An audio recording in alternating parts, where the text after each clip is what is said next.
Once upon a time, in a lush, green forest, there lived a clever crow. The crow was known for its intelligence and cunning ways.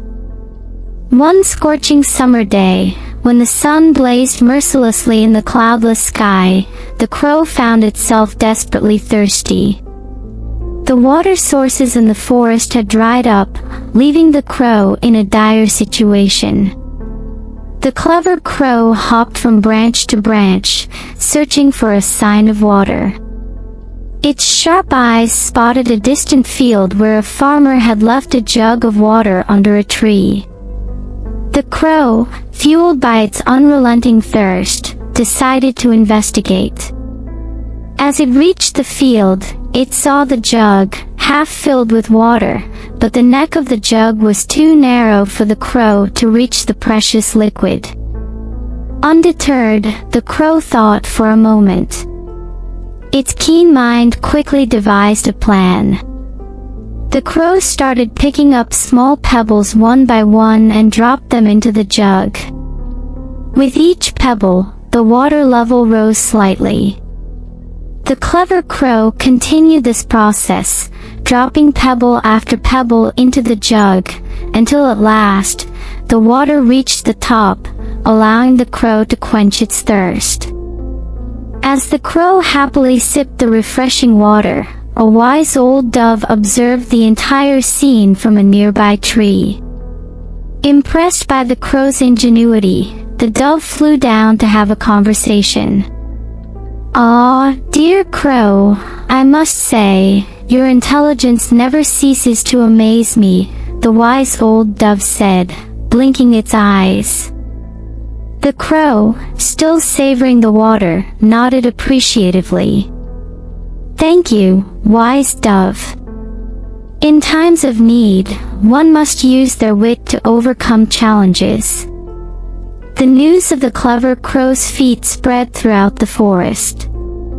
Animals from far and wide came to witness the crow's intelligence. The crow, basking in the newfound attention, became somewhat of a local celebrity. However, with fame came jealousy. A sly fox, who had always considered itself the smartest in the forest, couldn't bear the crow stealing its spotlight. Determined to prove its own brilliance, the fox devised a plan to outsmart the crow. One day, as the crow perched on a branch, enjoying the admiration of its forest companions, the fox approached with a friendly smile. "Dear crow," the fox said, "I have heard tales of your remarkable intelligence. But I wonder, could you outsmart the mighty river itself?" The crow, always up for a challenge, was intrigued.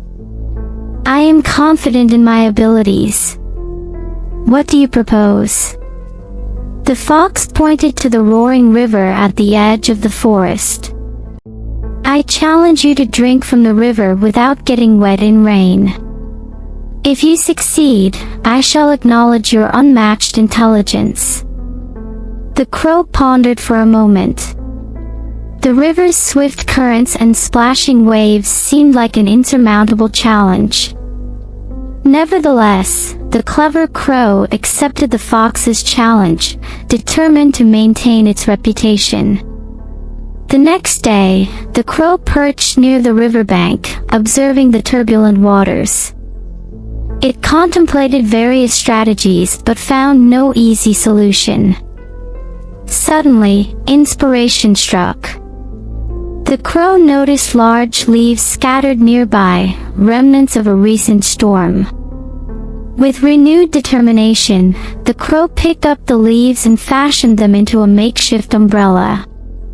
Holding the improvised umbrella above its head, the crow cautiously approached the river. It carefully sipped the water, avoiding the splashes, currents and also rain. The forest animals, including the fox, watched in awe as the crow successfully completed the challenge without getting wet in rain. The fox, begrudgingly impressed, conceded defeat. "Truly, you are the cleverest creature in the forest," it admitted. The crow, humble in victory, replied, "Intelligence is not about outsmarting others but finding innovative solutions to challenges." The forest animals, now even more enamored with the crow, celebrated its victory. The clever crow continued to be a source of inspiration, teaching the importance of wit, resourcefulness, and adaptability. And so, in the heart of the lush, green forest, the legend of the thirsty crow lived on, reminding all that intelligence, when used wisely, could triumph over the toughest of trials.